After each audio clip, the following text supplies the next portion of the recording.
Live from Fargo and serving you on TV, online, and on the go. This is Valley News Live at 4.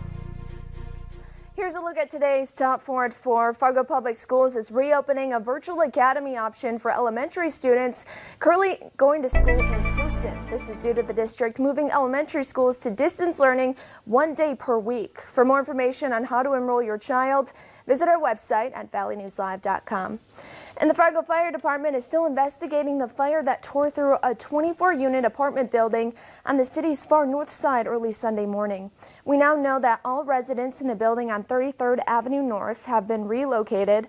Red Cross North Dakota has tweeted that the organization is aiding 12 families that have been displaced. There's no word yet on the official cause of the fire. And a man is in jail after a car was stolen from a Cass County bar early yesterday morning. Deputies say someone called in around 2:30 a.m. saying their vehicle was missing from a bar in Hunter. It was spotted on Highway 18 north of Castleton. Marshall Strand of St. Joseph, Minnesota was arrested for theft, DUI, and driving under suspension. And the high-stakes confirmation hearing for Supreme Court nominee Amy Coney Barrett is underway. If confirmed, she'll expand the court's conservative majority while presiding over important cases like the Affordable Care Act. We'll bring you the latest from Capitol Hill later in this newscast. That's a quick look at today's top 4 at 4. Now let's get a first look at our weather with Chief Meteorologist Hutch Johnson. Hey, Hutch. Hey, Callie. I hope your weekend was good. Hope your weekend was good. And as we look off into the western sky from our Valley Skycam, look at this with me here. Now you can actually see this wavy shape to the clouds, those upper level winds ripping over North Dakota right now, helping to create some pretty beautiful structure in our clouds. But enough with that. Let's talk temperatures, shall we? 60 to 65 for many here in the Southern Valley. And along our northern counties, along Highway 2 and points north, generally in the 50s as we head into the evening. Showers are pushing out of Montana, and they're going to move into our western counties as we go into the evening. But many of us here in the valley will get through the early evening hours without seeing much in the way of rain showers. So temperatures in the 60s and more comfortable 50s on their way tonight. Now, it won't be as cold overnight because we have clouds moving in, but we have unsettled weather, cold weather, freezing conditions, and maybe even some flakes in the forecast. I'm not smiling because I like flakes. I'm smiling because what a wild bunch of changes we're going to experience. I'll have all the details in a little bit. Crazy. Thanks so much, Hutch. And fans of activewear are about to have a new favorite store at the West Acres Mall in Fargo. Sorry guys, this one is for the ladies. It's called Athleta. It's an activewear shop owned by the company that owns the Gap and Old Navy. It will have gear designed by female athletes for the everyday active women. The activewear brand will be located next to Loft, which is near Buffalo Court. But if you're hoping to do some holiday shopping there, you're out of luck. This store is expected to open in winter of 2021. And Minnesota Governor Tim Walz is extending the peacetime emergency declared for the COVID-19 pandemic. The governor signed an executive order this morning amid rising cases in the state. The declaration protects Minnesotans from evictions and unsafe working conditions. It also requires face masks to be worn in certain situations. Even though a series of lawsuits challenging the emergency powers have been dismissed over the past several months, more legal challenges are expected. And 1/3 of Minnesota's educators are thinking about calling it quits. That's according to a survey from the state's teachers union. Nearly 10,000 members responded, showing that pandemic protocols aren't only affecting parents. 73% of teachers reported feeling overwhelmed, and when asked about whether they're thinking about quitting or retiring, 29% said they are. The Teachers Retirement Association of Minnesota says applications for benefits increased 35% this year. And the West Fargo Fire Department was called to a fire in a school bathroom this morning. The fire at Liberty Middle School set off alarms, forcing everyone to evacuate the building. A staff member was able to put out the fire before firefighters got there. No one was hurt, and officials are still investigating what started the fire. In Minnesota, health officials say they've tied 9 new COVID cases to a Trump rally in Bemidji. Of the 9, 2 people were hospitalized, with 1 in intensive care. WCCO's Marielle Mose shows us how health experts are reacting. We are seeing some use of Minnesota healthcare resources by residents from our neighbors, particularly in the border communities. State health leaders are worried about the spike in COVID cases that they're seeing in rural Minnesota.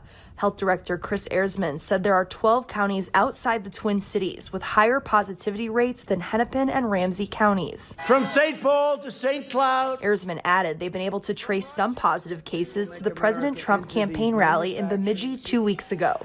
9 cases of purported attending the rally.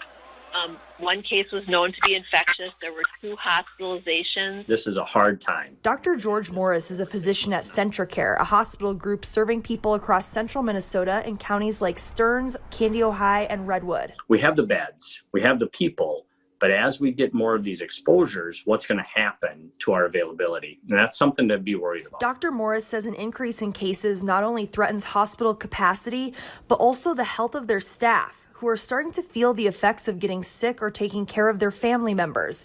So far, though, it hasn't reached a crisis level. The concern would be, how long can we maintain this pace? How long?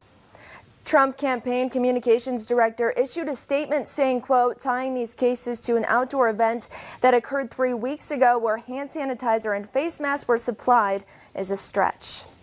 And the presidential campaigns will be back in Minnesota this week. President Trump's son Eric will be in Northfield tomorrow.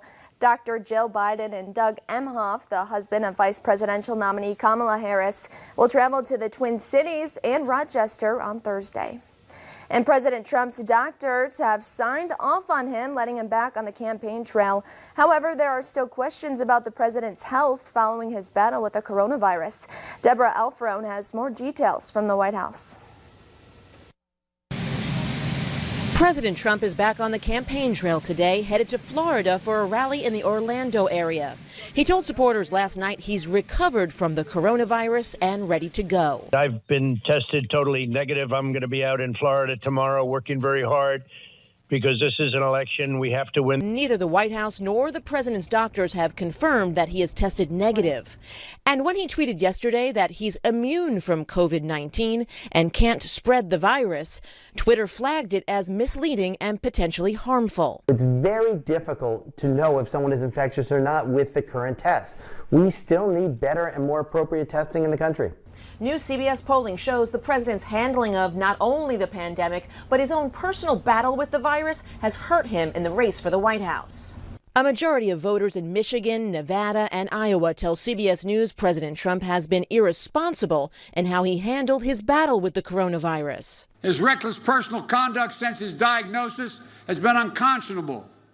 The longer Donald Trump is president, the more reckless he seems to get. Democratic nominee Joe Biden campaigned in Ohio, speaking with auto workers at a plant in Toledo. Ohio is one of the states CBS News polling shows as a toss-up with about 3 weeks left until Election Day. Deborah Alfarone, CBS News, the White House. Axios is reporting that the president asked his campaign to put him on the road every day between now and the election. His team is apparently working on a schedule to make that happen. And President Trump's Supreme Court nominee appeared on the Senate floor today. Senate Democrats are fighting the confirmation as Republicans try to push through a vote before the election. We'll bring you the latest from Capitol Hill next on Valley News Live at 4. Grand Forks, a 33-degree start to your day today, 39 in the FM area. We have some showers heading away overnight, and this week will be cold with some snow for some. Details next.